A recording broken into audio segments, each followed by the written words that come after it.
Film od feedermajstra sveta Deme Gábora. Lov veľkých kaprov na bilies s Gáborom Deme. Video na goldcarp.sk.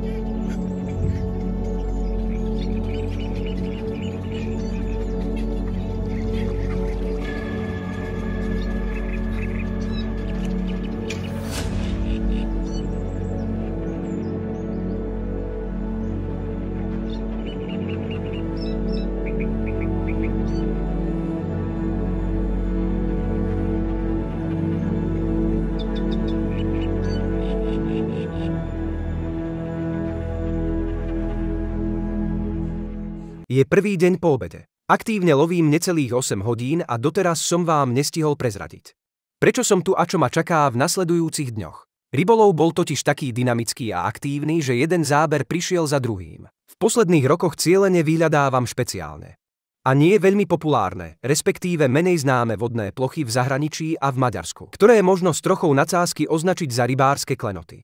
Chvála Bohu, aj v Maďarsku sú stále neobjavené jazerá, o ktorých ani nevieme, kde sa nachádzajú a aká je ich rybia fauna. Štrkoviskové jazero, na ktorom teraz lovím, je to presne takéto miesto. Momentálne sa nachádzam na rybníku Legend Lake, ktorý sa nachádza medzi obcami Fisesabony a Sihalom. Je to jazero s veľmi bohatou históriou, ktoré bolo prvýkrát zarybnené v roku 1960. Takže vlastne ani presne nevieme, kedy sa tu začala ťažba štrku, ale vieme, že prebiehala mnoho desaťročí zatiaľ čo jazero bolo neustále zarybňované. Osud nešetril túto vodnú plochu, vystriedala už veľa majiteľov. Jazero bolo vo vlastníctve JRD, bolo v súkromnom vlastníctve, bolo v spoločnom vlastníctve, ale bolo aj také obdobie, keď nemalo majiteľa a bolo miestom voľného rabovania. Zdá sa však, že v posledných rokoch sa právne vzťahy urovnali a po prechode do súkromného vlastníctva je jeho dlhodobý osud jazera zabezpečený. Napriek tomu, že tu prebiehala ťažba štrku, je dobre vidieť, ktorý tunajším rybám zabezpečuje vhodné životné podmienky na rozmnožovanie a rast. A nie sú to len kapry alebo amury. Žijú tu aj pleskáče a viacero dravých rýb. Hĺbka vody je veľmi premenlivá. Pohybuje sa od 1,5 metrových rovín alebo hboľov až po 7-8 metrové jamy. Takže ryby si tu nájdu skvelé úkryty a útočiská. Tí, ktorí v predchádzajúcich rokoch alebo desaťročiach pravidelne lovili ryby do sietí a snažili sa im znepríjemniť život rôznymi zakázanými metódami, našťastie nedokázali vyloviť všetky ryby. A čo je mojou hlavnou úlohou a podstatou mojej rybačky? V uplynulých rokoch sa tu vôbec nechytali ryby. Súčasní majitelia považovali za svoju najdôležitejšiu úlohu zabezpečenie ochrany a stráženia jazera. Oplotili teda celý, vyše 40-hektárový pozemok, uprostred ktorého sa nachádza táto vodná plocha s rozlohou 30,5, takmer 31 hektárov. Takže nejde o malé jazierko.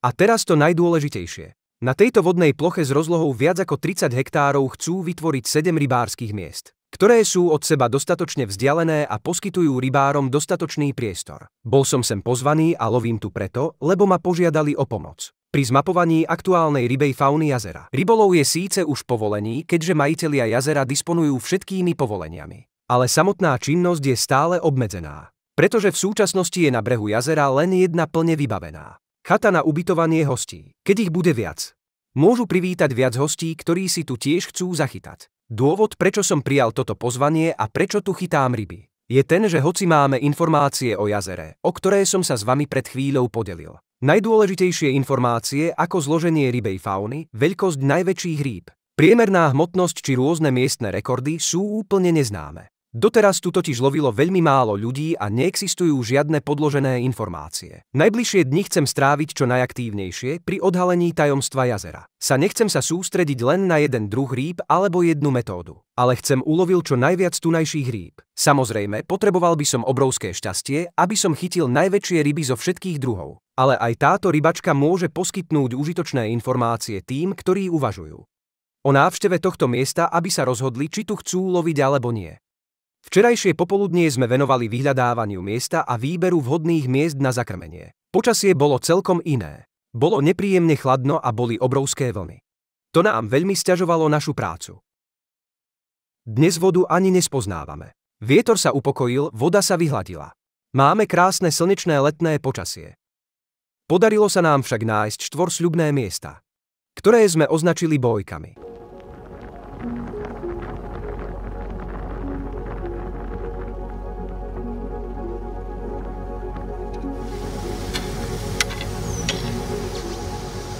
Ako z toho bude mäkké. Postupne sa prehlbuje, ako sa vzdialujeme. Aha. Tu už nie je také tvrdé.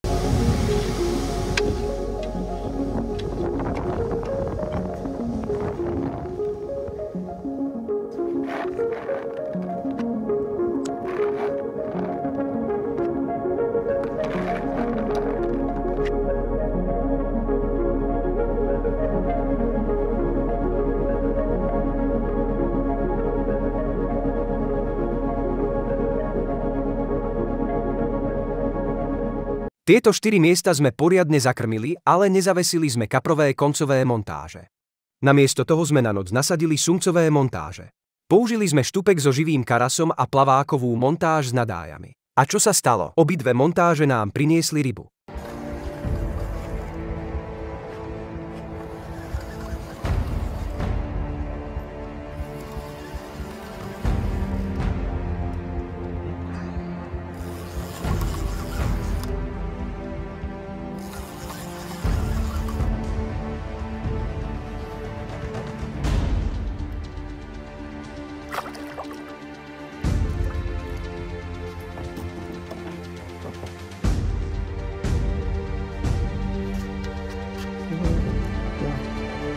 V noci som štupekom chytil pekného sumca s hmotnosťou okolo 6-7 kg.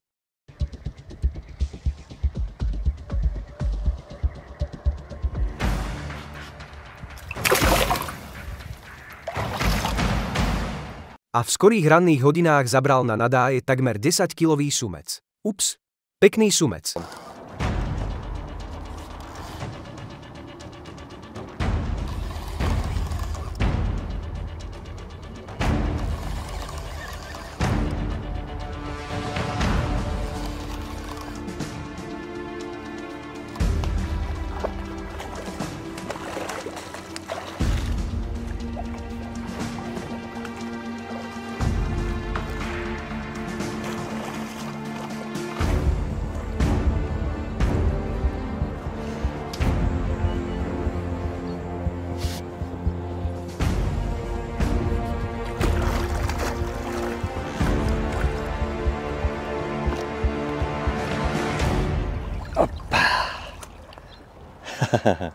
Pekný sumec.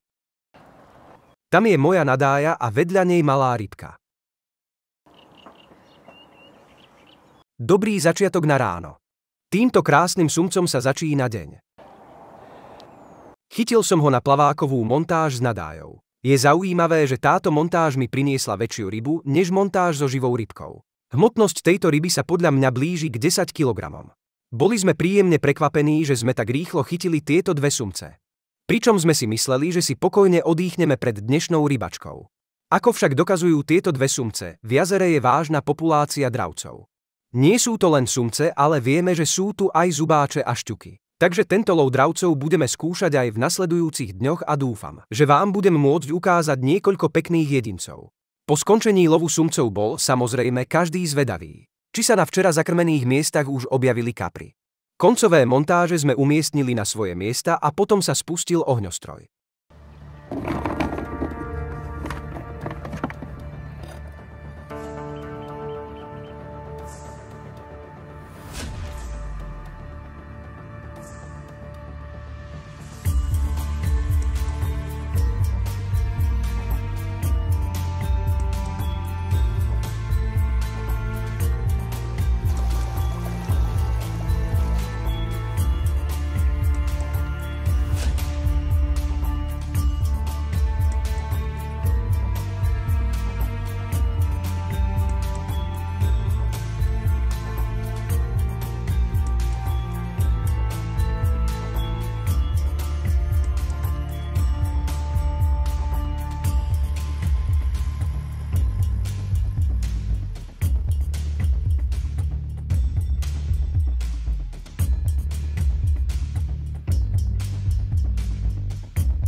Vplával do stredu jazera. Je to silná ryba. Keď je záber na 200 metroch taký dynamický, pravdepodobne to nebude 5-kilová ryba. Len čo sme dokončili vyvážanie poslednej montáže, prišiel záber na prvú. To znamená, že sme vybrali správne miesto. Dorazil líder vlasec. Tu je gumový kužeľ, ktorý zabezpečuje koncovú montáž. Posunul sa až sem. Ešte sa so mnou nechce skamarátiť.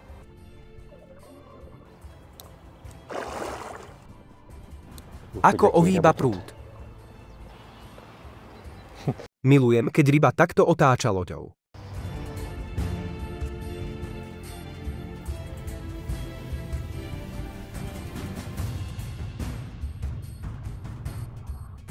Paráda.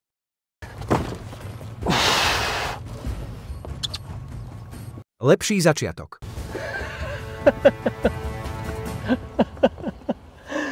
Som si ani nemohol priať. Páni, ty si veľký. Ani nevidím, kde bol zapichnutý háčik. Možno tu. Na kraji úst má ranu po mušli. Vidieť, že nebol veľakrát chytený.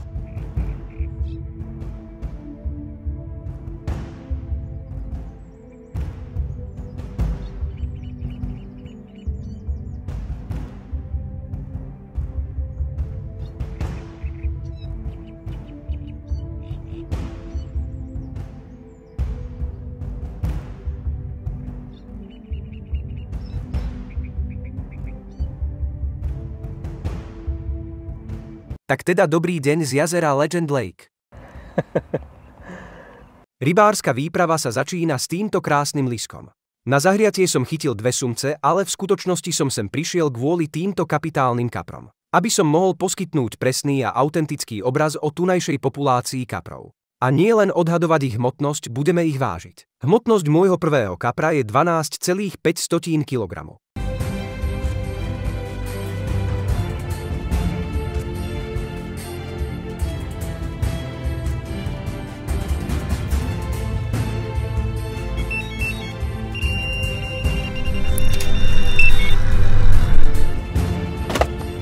Zdá sa, že to tu ožilo. Len čo som pustil toho krásneho lisca, hneď som začul záber na druhom prúte.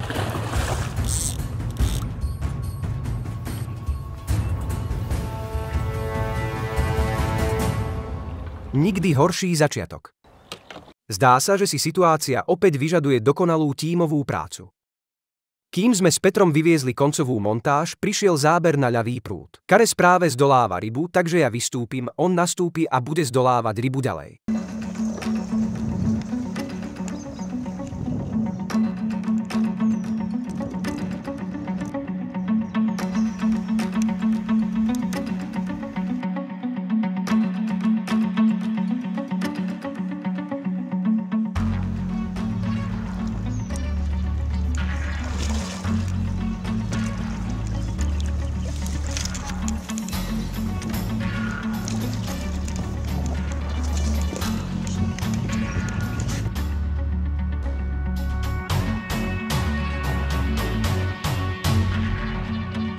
Karesová ryba je už v kolíske. Moju som zatiaľ vložil do prechovávacieho vaku. Aby sme mohli urobiť spoločnú fotku 2 kaprov, ktoré sme práve vytiahli. Zdá sa, že nás čaká rušný deň alebo rušné dni. Úvod je veľmi dynamický. 2 krásne ryby, ktoré prišli takmer v rovnakom čase. Veľký lisec a kapor obyčajný.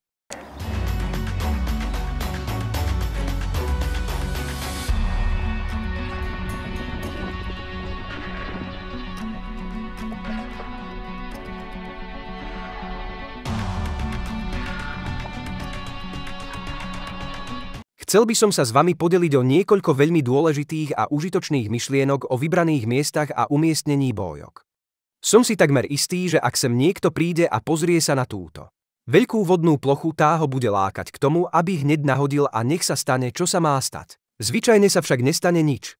Je totiž možné, že nahodí do nejakej studne alebo na taký zlom, kde nie je žiadna šanca, aby ryby našli návnadu. Keďže ide o štrkoviskové jazero, je veľmi dôležité, aby sme dôkladne prezreli alebo sonarom zmapovali oblasť, v ktorej chceme chytať ryby, aby sme presne vedeli, čo nás tam čaká. Ak sa teraz pozriem na vodu, moja ľavá bojka je umiestnená vo vode hlbokej asi 3,5 až 4 metre. Všade okolo je štrkovité, tvrdé, kotavé dno, zatiaľ čo tam sme našli jednoznačne mäkšie, jemnejšie dno. Mohol by som povedať, že je to bahno, no nie je to bahno, ale skôr piesok. Keď totiž zatlačím kontrolnú tyč, postupne ide ďalej. Nie ako v lepkavom bahne, keď sa ani nechce zastaviť. Toto zaručene udrží okolité ryby na mieste a ukrýva množstvo potravy. Ďalšie miesto, druhé zľava, sa ponúka takmer samé. Je to okolie ostrova. Tesne pri ostrove sa voda prehlbuje veľmi prudko, takže nemá zmysel spúšťať montáž hneď vedľa ostrova, pretože sa pravdepodobne skotúľa a podľa mňa sa tam ryby ani nepohybujú, pretože bok je tvrdý, kamenistý. Aj tam som našiel miesto, ktoré sa pekne vyrovnáva a tam sa už potrava určite zastaví. Takže túto oblasť určite navštevujú ryby. Moja tretia bojka je smerom ku kostolu. Je osadená v najhlbšej časti. Hĺbka vody je tam 6 metrov. Koncové montáže dvoch prútov úplne vpravo sú vyvezené približne do rovnakej oblasti. Stred jazera je jednou z najplytkejších častí tejto oblasti. Hĺbka vody je tu 2,5 metra a pomaly sa prehlbuje. V mieste, kde som položil bojku, je hĺbka vody približne 3 metre a smerom k nám sa miernym sklonom prehlbuje. Asi do 3, 5, 4 metrov, ale na dosiahnutie tejto hĺbky potrebuje aspoň 15-20 metrov. Takže tam nie je silný, strmý zlom. Na celom úseku je však dno veľmi mäkké. Som si celkom istý, že sem nahodené krmivo sa nebude posúvať ďalej, zaručene tam zostane. Preto ho ryby ľahko nájdu. Asi vás neprekvapím, keď poviem, že táto zóna bola doteraz najaktívnejšia. Tu sme chytili najviac rýb. Pre zmenu som z času na čas jednu koncovú montáž spustil do stredu zakamenného miesta a druhú na jeho okraj. Zaujímavé je, že sme zatiaľ nezbadali veľký rozdiel.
V rukách držím zatiaľ najväčšieho kapra. 14,95 kg. Takže váži takmer 15 kg.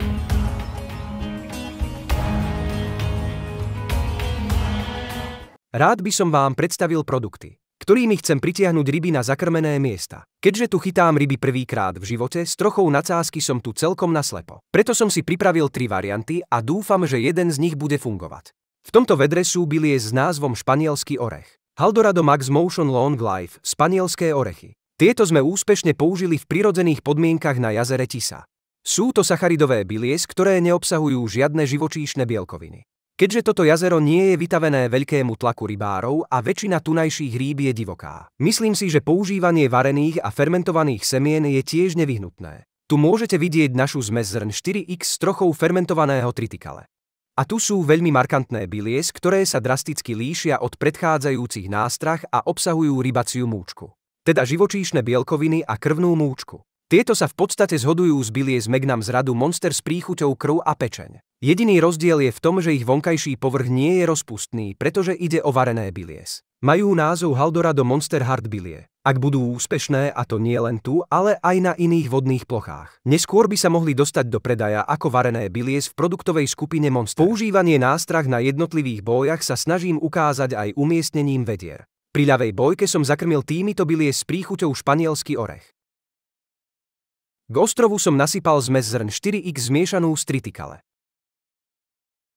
Bilies s príchuťou krv a pečeň som použil pri 2 pravých bojkách.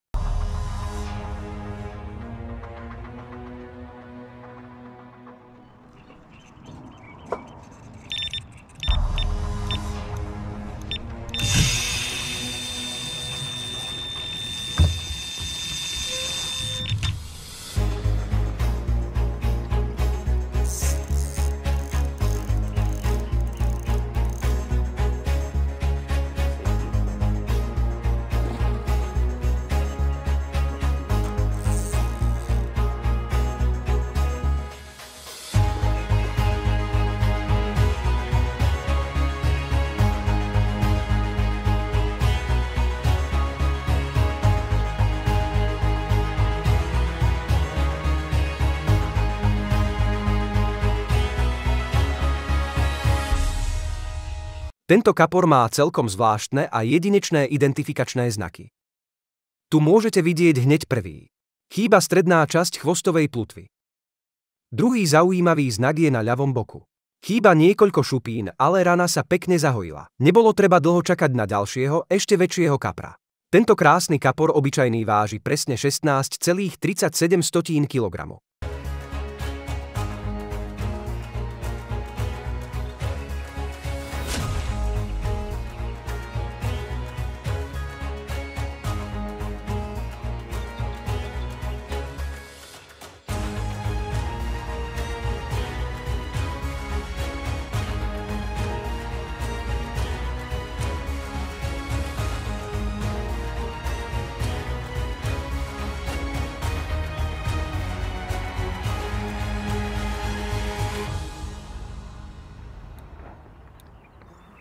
Je veľmi ťažké posúdiť, aká veľká je táto ryba.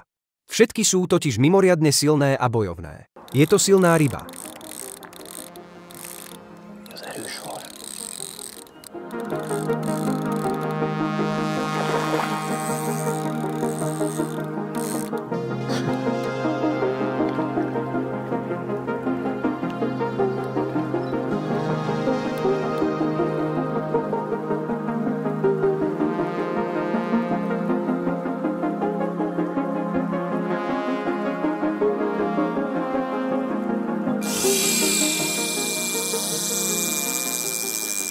Keby ste chceli vidieť záber.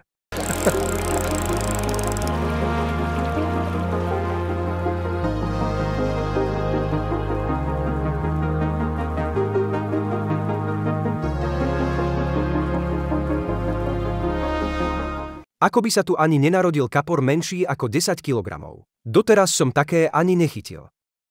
Tieto ryby sú nádherné. Sú nedotknuté, silné a zdravé. Nezáleží na tom, či sú to lisce alebo kapry. Všetky sú neuveriteľne bojovné.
Tento deň sa začína skôr.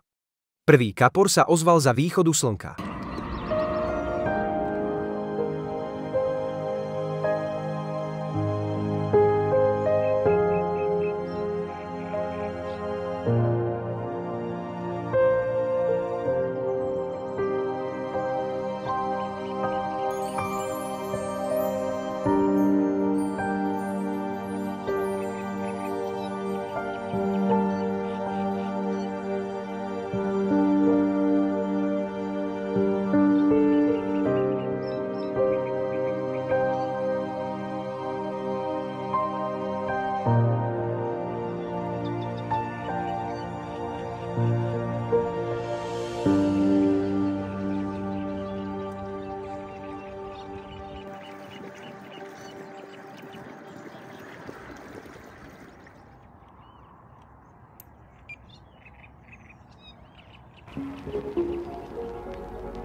Je veľmi dôležité, že sa nesmie zasekávať, stačí len zdvihnúť prúd. Koncová montáž už urobila svoju prácu. Veľká kamenná záťaž sa už odvesila a ryba môže voľne plávať. Teraz sa právom naskytá otázka, prečo lovím práve týmto spôsobom? Prečo som zvolil lov z bilies? Odpoveď je veľmi jednoduchá, pretože pre lov kaprov na tomto jazere je dovolená len táto technika. Okrem toho je pochopiteľné, že si podmienky vyžadujú povinné používanie silného náčinia, minimálne 0,35 mm vlasca a podľa pravidiel. Minimálne 30, ale skôr 50 metrov líder vlasca s priemerom 0,55 mm alebo viac. Na štrkových výčnelkoch po ich stranách je veľké množstvo mušlí, ktoré môžu prerezať kmeňový vlasec. Takže povedzme si úprimne, feederová montáž jednoducho nestačí. Produkty, články a videá nájdete na goldcarp.sk. Ďalej sa nezabudnite prihlásiť sa na odber videa na náš YouTube kanál. Prihlásiť k odberu newslettera na našom webe goldcarp.sk. Sledovať nás na našom Instagrame, kde nás sleduje už viac ako 31 000 ľudí. Na našej facebookovej stránke Haldorado Shop a Goldcarp. A na našom úplne novom kanáli TikTok.